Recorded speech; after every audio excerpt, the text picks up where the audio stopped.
বন্ধু বুঝি বন্ধুর জান কবজ করে? সুবহানাল্লাহ। আল্লাহ তাআলা তখন বললেন জিবরাইল, আরে আজরাইল, মালাকুল মউত, তাহলে এক কাজ করো, তোমারে আমি আরেকটা প্রশ্ন করতেছি ইব্রাহিমকে বলার জন্য, তুমি হেঁটে গিয়ে কও, যাও, আবার যাও। তো মালাকুল মউত এসে এবার ইব্রাহিম আলাইহিস সালামকে বললেন, আপনার কথার জবাবে আল্লাহ তাআলা একটা প্রশ্ন করছেন, আপনি এটার উত্তর দেন।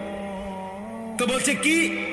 তো আল্লাহ তাআলা জানতে চাইছেন, আয়াকরাহুল খলিল লিকা খলিলিহি, বন্ধু কি তাহলে বন্ধুর মুলাকাত সাক্ষাৎ চায় না?